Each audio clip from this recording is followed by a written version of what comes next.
Good afternoon, everyone. My name is Matt Tepper, and I am the Senior Marketing Manager here at GDS Link, and I will be today's moderator. First and foremost, we hope you all are doing well and continue to stay safe.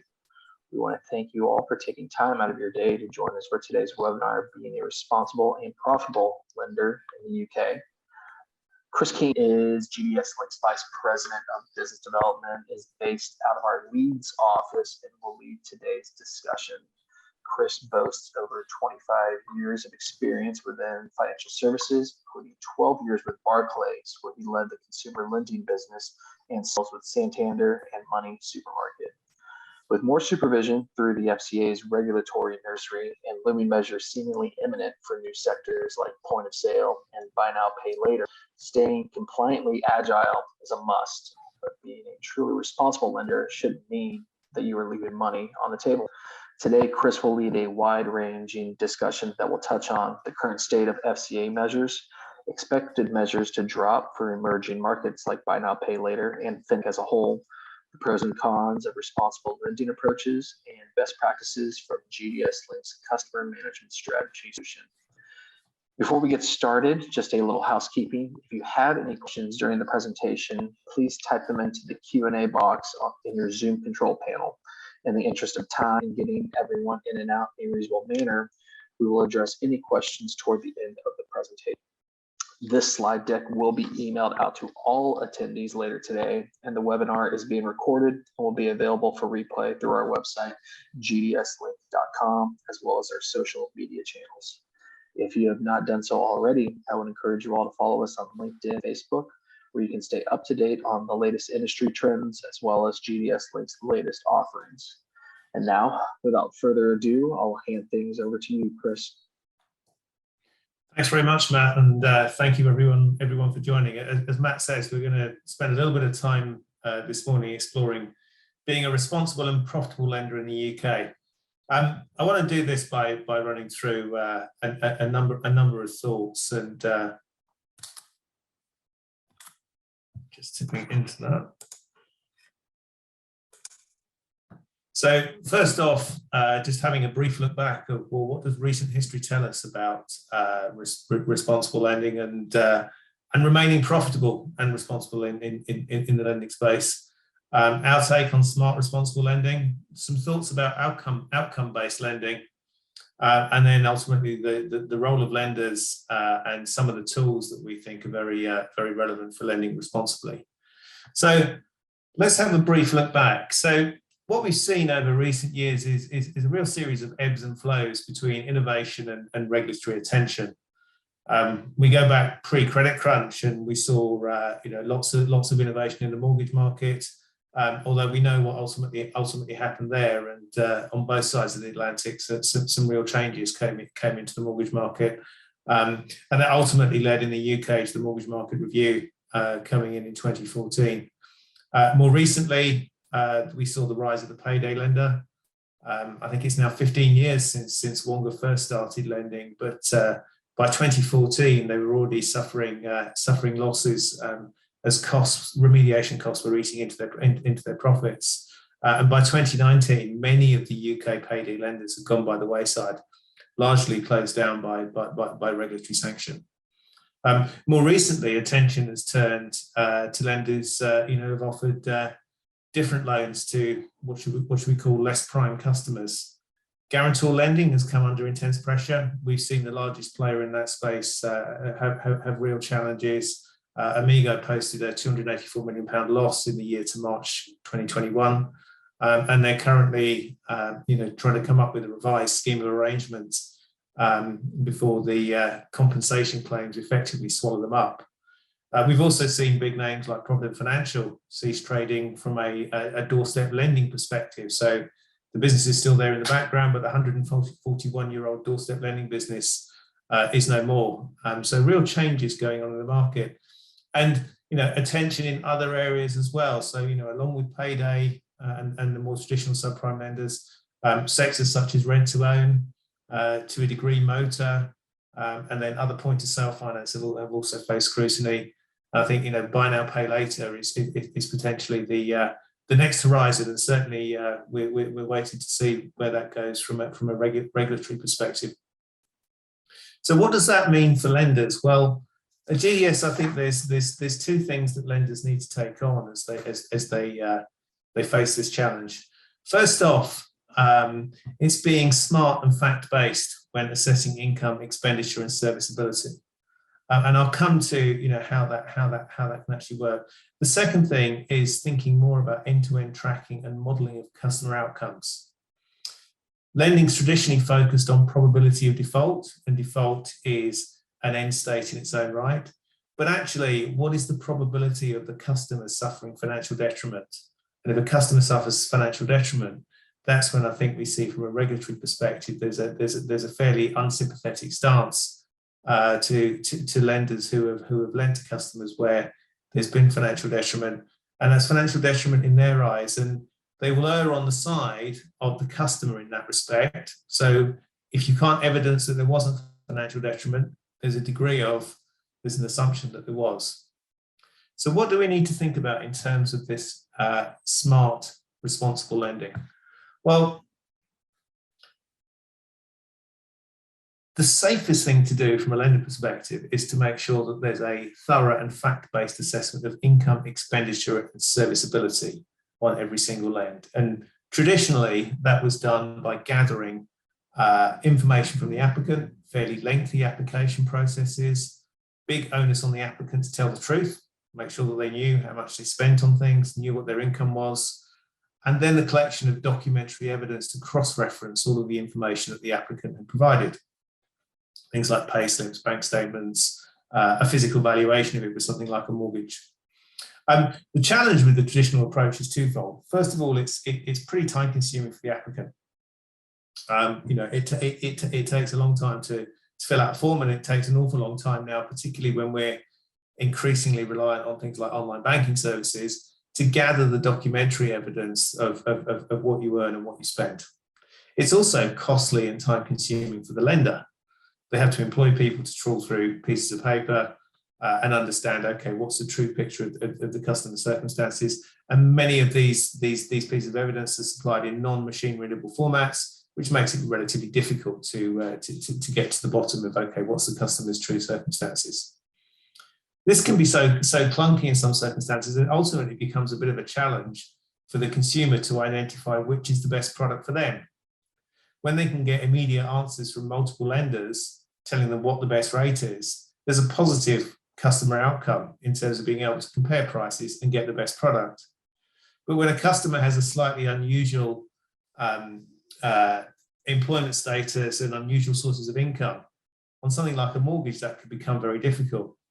At times, it seems they end up more likely to have the product recommended that fits their circumstances that their mortgage broker knows, rather than being able to trawl the market properly with complete transparency as to which of the best products are available.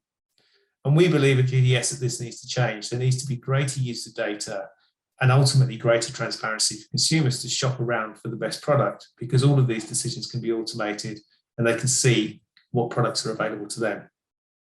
So moving on to think about, okay, how do you go from this traditional approach to a more up-to-date approach for responsible lending? Well, new data sources allow lenders to make a very thorough decision about the customer and to understand end-to-end, what are their true financial circumstances. So, bureau services provide a great initial insight into the customer's financial circumstances. Credit scores are powerful in terms of predicting the likelihood that they're going to have financial problems. Indebtedness scores let you understand how indebted they are. And there are good, straightforward services to understand their income and to verify income. But actually, you need more than that as soon as you start to get into customers that have got less than straightforward financial circumstances. You need to understand the financial picture a bit better. Open banking is increasingly playing a role there. And when you add open banking and things like automated valuation services, if assets or property or anything else is involved in a lending decision, it is quite straightforward to build a complete picture of the customer's income and outgoings, and to start to get a bit of a view as to their personal assets and liabilities. So, in one respect, there is our answer. There's only two challenges with this approach. First off, there's the friction for the user or borrower to actually provide access to their data. Increasingly, we're seeing journeys where customers have to share their banking data, and they're getting more used to doing that as part of an application process. But we've been coached for many years never to share your bank details with anybody. It's a real challenge for consumers to overcome that. And actually, potentially with some customers, it's not necessary either. And it's adding more friction to the process than is strictly necessary to lend to them. There's also the cost to lenders. Some of the very straightforward lending decisions are easy to make on relatively light data. The best customers look good across all data providers and all data services. So there's no point in calling 6 different sources of data to get 6 answers to say this customer is very good from a credit perspective. Where those extra sources of data really add value is those marginal cases where making a decision to lend to that customer could have a big impact on their lives. But as a result of having a big impact on their lives, ultimately, as we've seen, it could have an impact on the long-term profitability as a lender. So what do lenders need to do? They need to strike the right balance between pulling enough data to make the right decision for customers, but also making sure that they've applied the right amount of rigor. If we think of this in the context of something that's highly topical, like buy now, pay later, I'd contest that most people that have got a clean credit record should be able to get £100 to buy the first pair of shoes or a new coat from a retailer. The challenge comes with what to do next. A high credit quality customer can potentially access more credit and spread the cost of their shopping over a period of months and benefit from 0% finance on some of those products. A less prime customer quickly needs intervention to make sure that what they're doing is sustainable and that ultimately they'll be able to pay it back. So having the sort of smart assessment that allows you to understand the customer quickly, pull additional data for the customers where the risk is the greatest, really can add some benefit there. I like to think of that in terms of maybe a customer applying for a credit card. Our prime customer has likely got a good income, relatively easy to prove their income because they've got a single paycheck coming in every month, and they maybe want to take a credit card with a £5,000 limit. That customer would expect to follow a fairly straightforward application process, or maybe they'd use an aggregator to find the best product for them. But they want to answer a few questions, have their credit checked out, they're quite comfortable with the bureau seeing their application. They want an answer in terms of a quotation search that allows them to choose a product without affecting the credit rating. And they expect to do relatively little more as they go through the application process other than prove who they are. The picture of their financial circumstances can be painted fairly quickly in that respect. And we like to think of creating a credit relationship a little bit like painting a picture. The picture needs to show the credit risk. It needs to confirm the applicant's identity.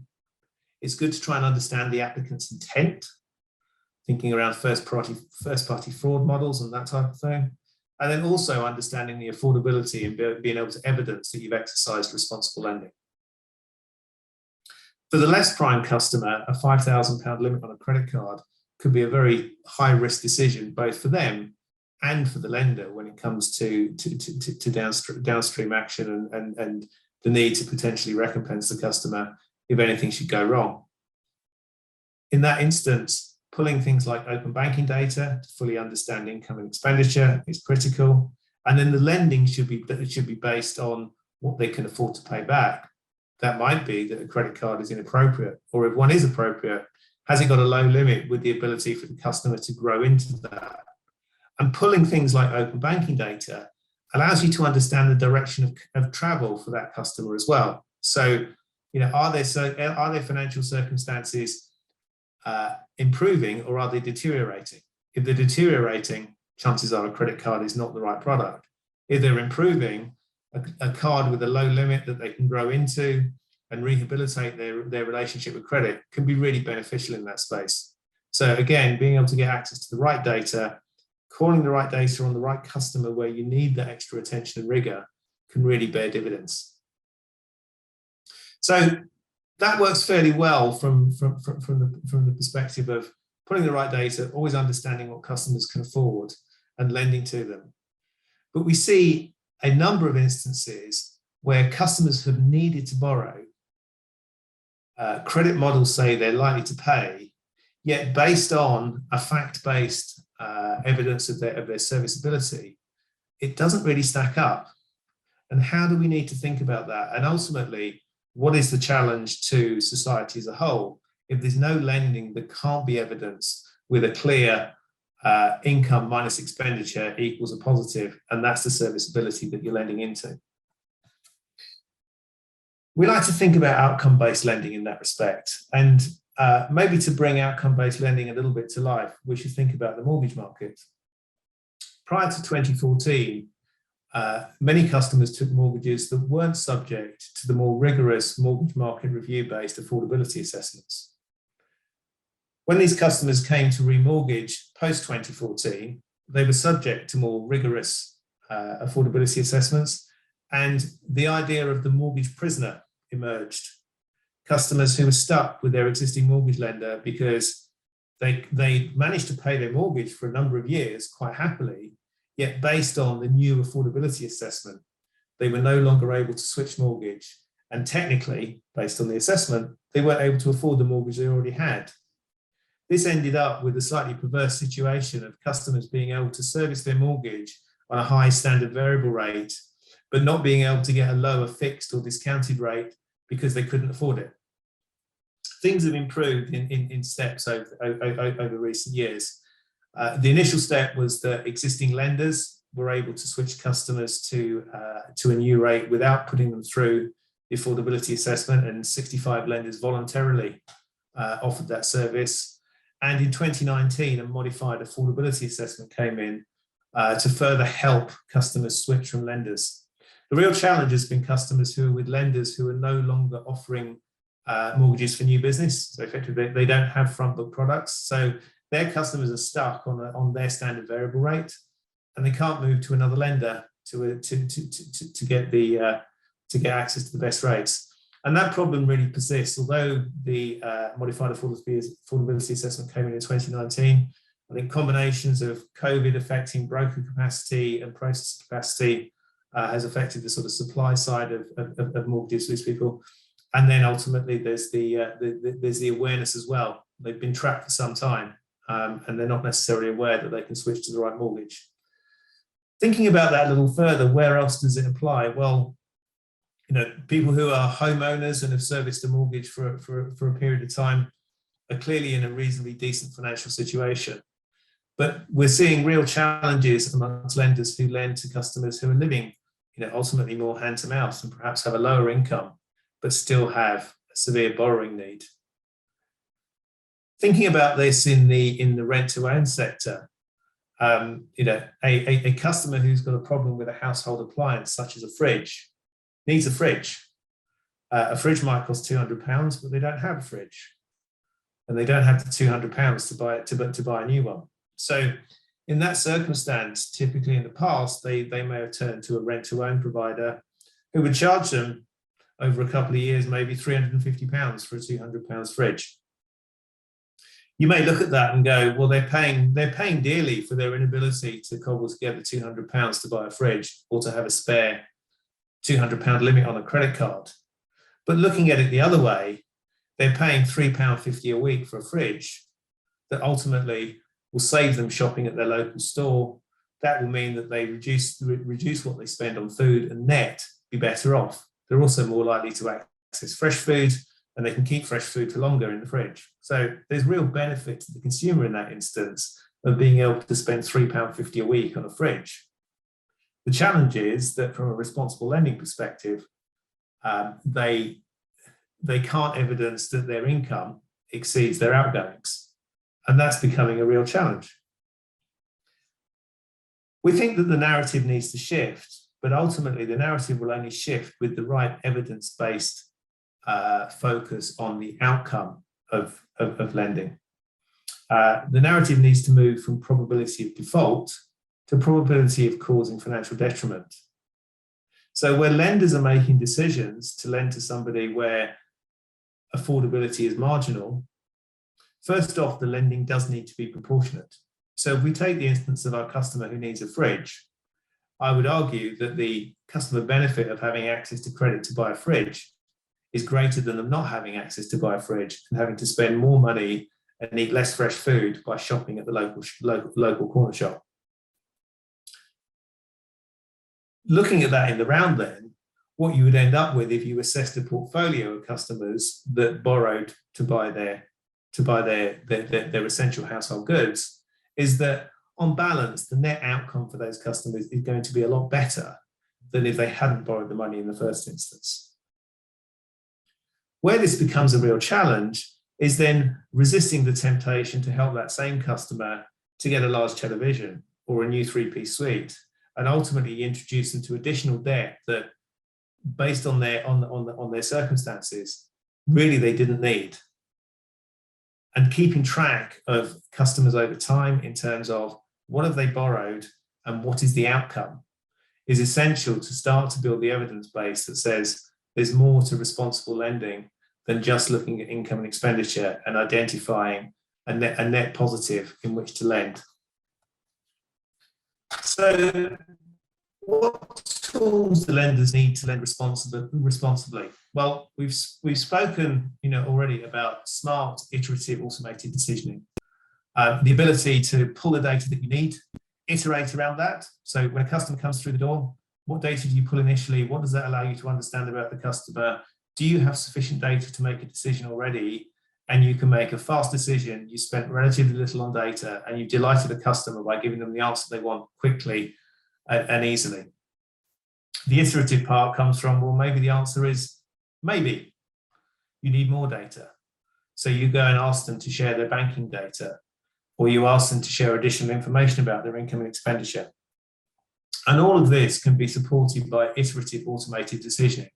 So we're not talking about a world where you collect a standard form of information, you add a standard set of services to it, and you make an automated decision. It's much more iterative than that. The simple case gets approved at the first point of asking.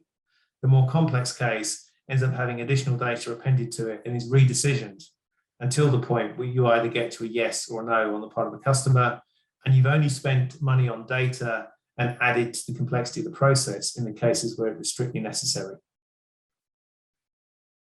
At GDS, we're constantly growing our repository of data so that risk strategies can adopt this iterative process. So the data is there to add to the process as and when required by the customer. We also put our clients in control of actually iterating the process, analysing where they can automate steps in the process, and being very smart about which data actually adds to the discrimination of the process and which time. Which customers need to go through an extra step in the process can be very important, both from a data cost perspective, but also a customer friction perspective, and ultimately the end-to-end conversion that's driven out of that. And in a world where it's increasingly costly to acquire customers in the first instance, making sure you get the best possible conversion of your inquiries can be really important in terms of driving efficiency through the marketing channels. The other piece that we work very hard with lenders around is tracking the entire credit lifecycle. And this is where ultimately we believe the narrative can shift.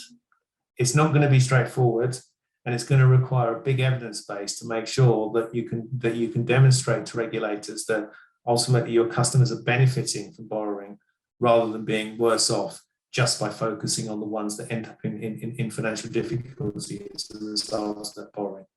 So positive outcomes contextualize the negative outcomes of the few customers that borrow. And that goes right through into a collections and recovery scenario as well, where the support for the customers who get behind on payments and actually get back on track contextualizes the enforcement action taken against the few. At GDS, we apply the same end-to-end decision-making technology right through the credit lifecycle. So whether you're looking at an origination process, an existing customer management process, which may be lending them more money, it may be thinking about them from a vulnerability perspective and making sure that you take appropriate action before they actually face financial difficulty, right through to a collections process and making sure that you're taking the right action in terms of identifying customers where there can be a positive outcome, helping customers where the outcome is genuinely very challenging, and optimizing all of the communication and everything else that goes around that.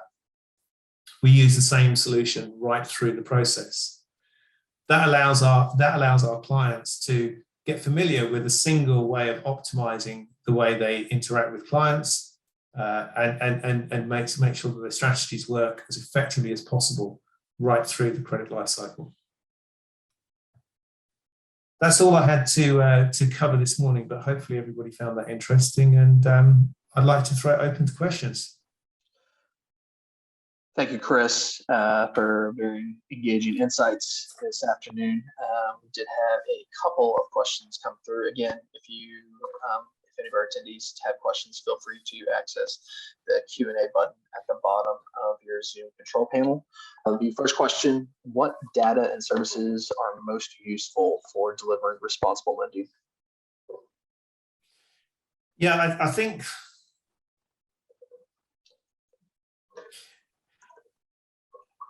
ultimately there's no silver bullet here, Matt, and hopefully what came through in what I was talking through there is, it has to be about flexibility, and it has to be about a proportionate approach. So, I could sit here and say open banking data is the future and that will replace everything. But open banking data has an awful lot of benefits associated with it. There's the ability to do a true assessment of a full income and expenditure based on the customer's current financial circumstances and what's going through the bank account. There are also benefits in terms of the end-to-end application process. So, if somebody can log into an online banking or mobile banking service, you can be fairly certain they are who they say they are, unless they've suffered a really severe case of identity and account takeover. So it helps there. Banking data can also be very powerful in terms of generating credit attributes off of the banking data, and that's something that we spend a lot of time on within GDS. So, there's benefits across the piece there, and I think it will become more prevalent and it will be applied more readily outside of sort of traditional use cases such as thin file customers, making the mortgage process easier, and some subprime instances. It will become more normal. But the key thing is that there is no single answer on this. For a prime customer looking for a simple product and they expect a quick, simple journey, most likely it's just a series of bureau services. And the key thing that lenders need in that respect is the ability to identify who the customer is, identify the type of credit or the type of credit profile the customer has quickly, and then apply a proportionate assessment of their circumstances to say yes or no. In many instances, that will be a pretty straightforward process and needs to be a fast, slick, relatively data-light process.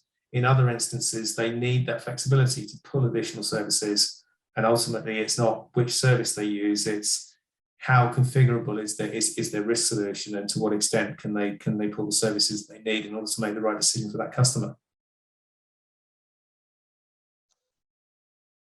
All right, it looks like our next question: do you see the regulatory stance changing significantly?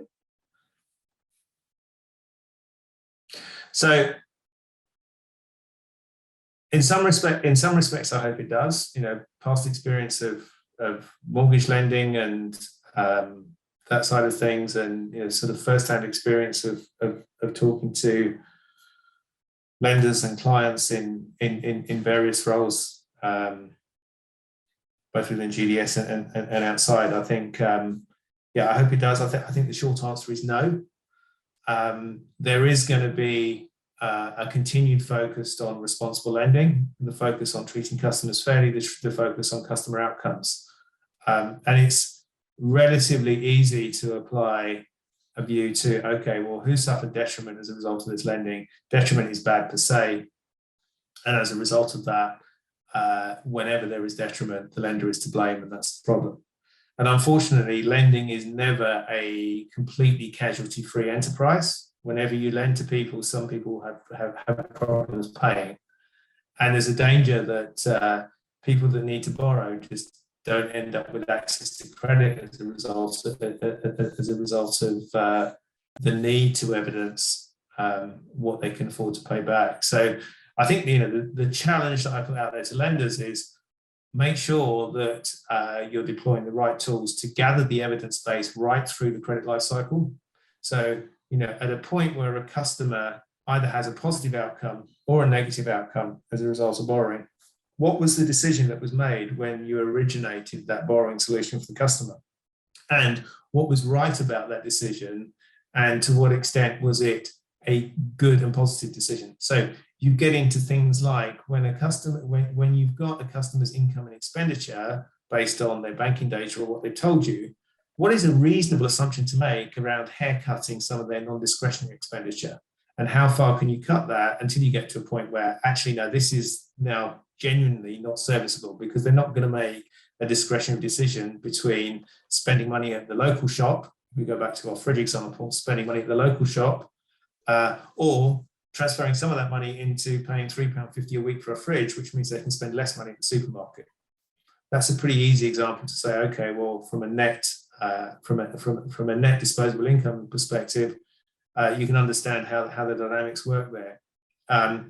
There's an evidence base to show that, but ultimately, it's going to be a long haul, and being able to demonstrate the benefit of giving access to credit to more people is only going to come with that sort of rigorous end-to-end tracking of what decisions were made up front, what happened to the customer through the credit life cycle, and when there was a positive or negative outcome, how was the initial credit decision driving that outcome?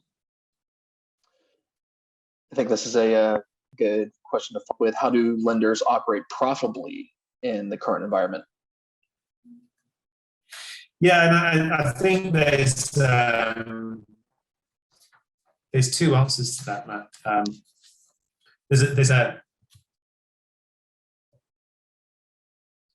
One is to make sure that they always have a proportionate assessment of affordability and can ensure that they lend responsibly. And in order to do that, they can't just put the shutters up. So, application processes need to be accessible. They need to be proportionate.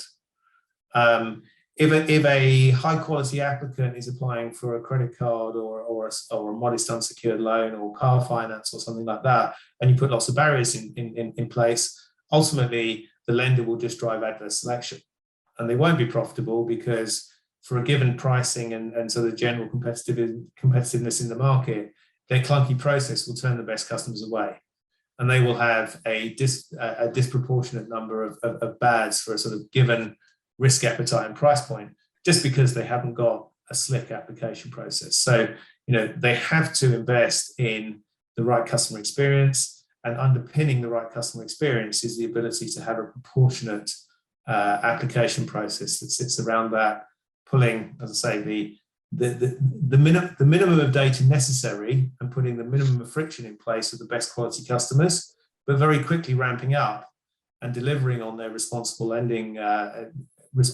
obligations for customers where it's less clear that they can afford to borrow and a more in-depth assessment is required. If they can get that right, then they can attract the best customers at the best rates and still make money, and they can attract customers at higher rates, lend responsibly, and avoid any regulatory sanction from the point of view of that they haven't delivered on their regulatory requirements there. All right, another question here kind of gets at the overall theme of today's discussion is, what is the most important thing to consider when creating a responsible lending strategy?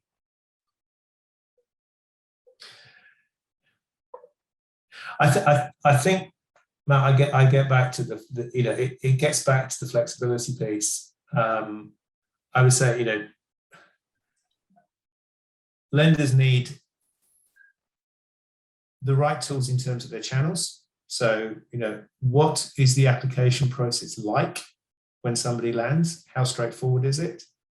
And how is it flexible in terms of, well, does the prime applicant see what they need to see and the subprime applicant see what they need to see?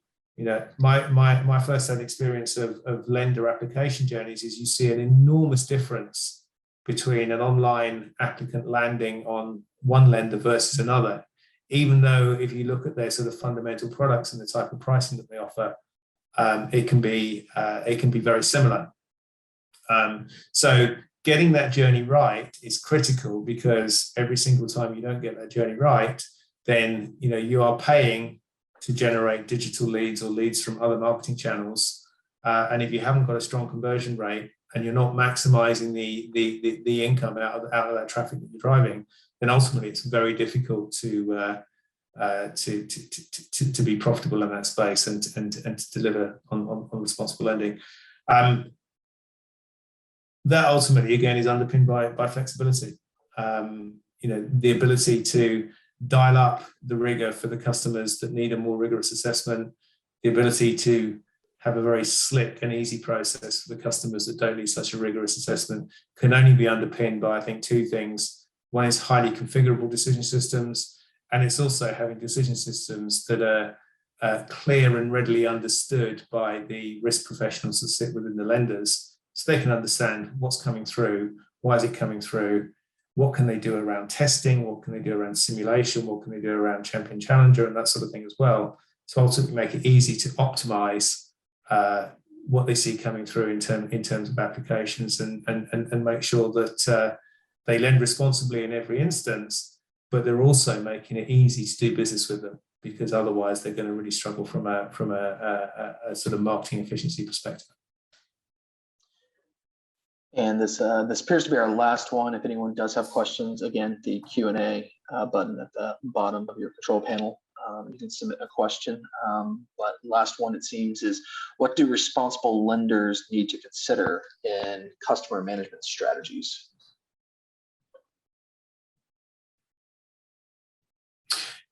Yeah, I think there's a couple of things there. So the first thing is to apply much the same approach to customer management strategies as they apply to new customers. So, if you think of, I don't know, any sort of revolving credit portfolio as an example, when assessing a customer for a limit increase, then you need to apply the same sort of approach around trading, ease of limit increase, rigor applied to it, customer need, as you would to someone who's applying for a product in the first place. So, someone who's got a good behavioral score, you might have customer management bureau data on that customer that says that they don't have any debt problems anywhere else, and they're using a chunk of their limit, and it feels like they could use more responsibly, then increase their limit. Equally, if someone is close to their limit, but actually their bureau record is showing that they're indebted elsewhere, maybe they need to provide you with additional information in order for you to consider giving them a bigger limit.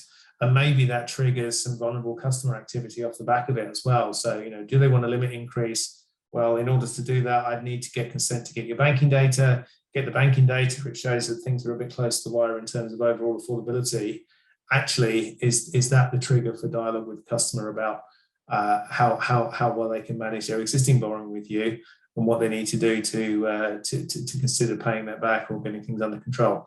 So I think that piece is very much it's the same approach, and by deploying the same tools through the process, there's then the same principle of, okay, well, what is the first pass of information that you get on every customer? Make it easy for the easy decisions, but what's the additional data that you can pull in when you need to be a little bit more considered around is it right to increase the borrowing from this customer, or actually is it a case of getting the borrowing under control?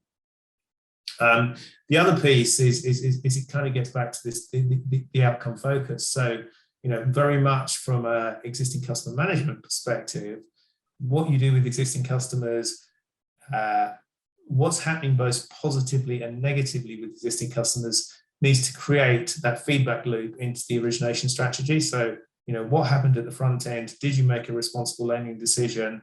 What has happened to the customer as a result of that? In some instances, customers would have had limit increases, customers would have continued to borrow on low rates, and everything's great. In other cases, they would have fallen into financial difficulty.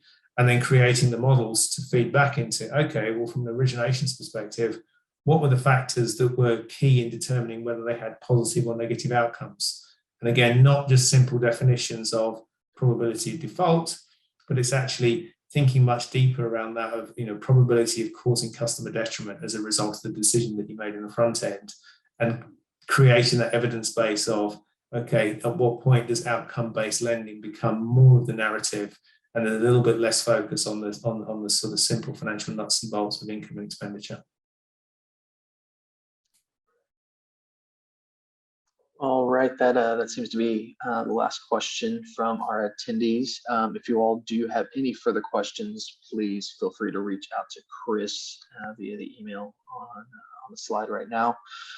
Thank you all again for your attendance this afternoon.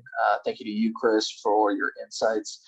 And we certainly hope this was a valuable resource for you all. Again, these slides and a video replay will be available later today at gdslink.com and our social media channels. Otherwise, we will give everyone about 20 minutes back to their day. Thank you again, and hope you have a great afternoon.